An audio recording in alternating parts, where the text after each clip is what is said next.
Le manhwa s'inspire initialement des gravures anciennes qui servaient à la base à diffuser le bouddhisme et le promouvoir auprès des populations coréennes. C'est entre le XVIIe et le XVIIIe siècle qui prend une dimension plus populaire en abordant des sujets tels que la nature, la vie du peuple, ce qui va lui donner une dimension beaucoup plus fantaisiste.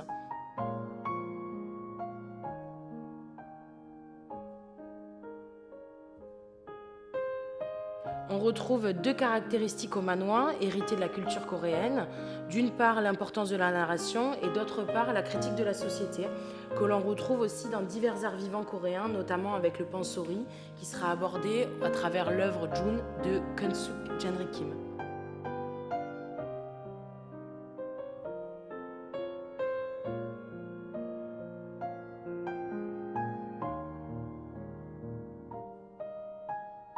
Donc l'apparition du manhwa moderne, c'est fin 19e siècle, sous la forme d'illustrations dans les journaux et dans les magazines. On a d'un côté l'illustration et de l'autre les dialogues, entre le tableau et la bande dessinée. Et c'est en 1910 que le manhwa va prendre une dimension politique, c'est-à-dire qu'il sert à critiquer l'occupation japonaise et donc va se retrouver censuré par le gouvernement japonais qui lui-même va récupérer le manhwa pour s'en servir de propagande et le diffuser sous forme de tract à la population coréenne. Suite à la Seconde Guerre mondiale, en 1946, le manhwa reprend vie immédiatement et sert principalement à critiquer les conflits politiques, bien que les critiques trop intensives se retrouvent encore sévèrement punies.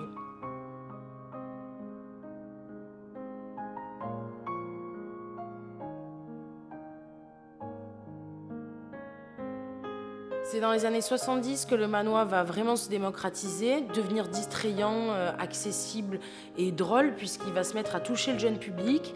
Il y a toute une nouvelle dimension qui va se développer avec le manhwa fantastique et de science-fiction, en plus du manhwa historique. En 1996, le manhwa devient une pratique artistique à part entière, puisqu'il se retrouve à intégrer les écoles d'art. Aujourd'hui, il faut savoir que le manhwa s'est imposé face au marché international, puisque la Corée du Sud étant le premier producteur de bande dessinée au monde.